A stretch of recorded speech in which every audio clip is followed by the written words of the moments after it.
Well, there's two clear areas of work that finance ministers need to continue to deliver in response to economic forecasts that are changing.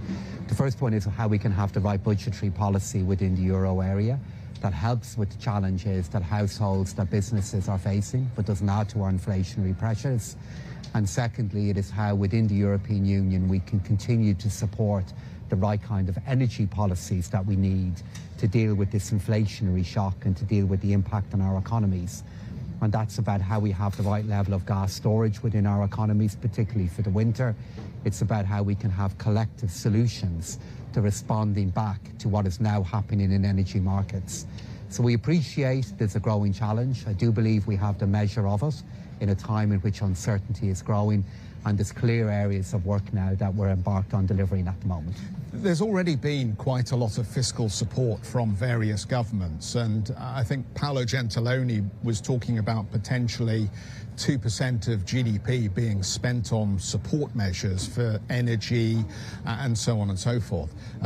Are you concerned that that goes somewhat against the message that the IMF has delivered, that at a time of monetary tightening, the bloc shouldn't be fiscally stimulating? Well, I believe we've got the balance right, but we're also very conscious of the observations of the IMF and the guidance, indeed, that the European Commission will be offering to governments at the moment. But the IMF are also very clear about the need to support growth. They're also very clear about the risks that we face of a recession or low growth forecasts. And what finance ministers are looking to do is to get the balance right between supporting businesses at the moment that face pressures, supporting households that are facing growing energy bills. But I don't believe we're yet in the territory that it is running against the monetary policy decisions that are being made. But we do acknowledge the risk, we do acknowledge the tension that is there, and within the euro area this is something that we're working hard now to coordinate. Are you disappointed that Germany stepped forward with its own domestic €200 billion energy support programme? But I can understand exactly why every national government is bringing forward measures. And as Minister Lindner has made clear, this is a package of measures that goes across 2022, 2023, 2024. And he's made clear that this is a figure that could be spent up to, not a figure they're targeting to spend. And every single government is looking at what is the right appropriate response for the pressures their own economy is facing.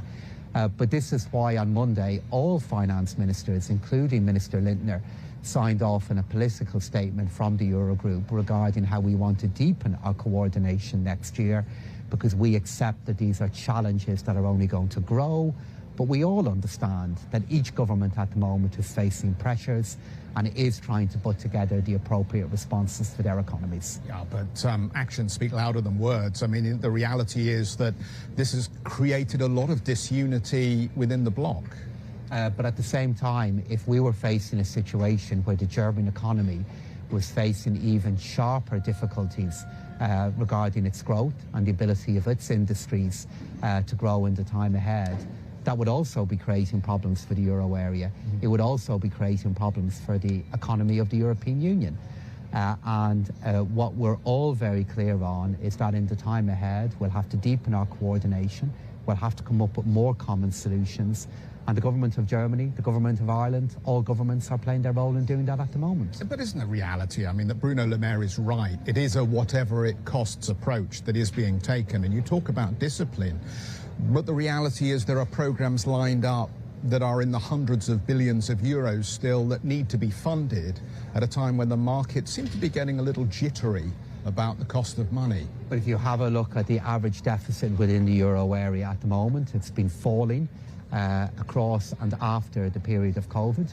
If you have a look at the average deficit level within the euro area, it's well below the 3% figure, which is a very important reference figure for the euro area. That's the 3% deficit, and all finance ministers are aware of the financial stability challenges as well.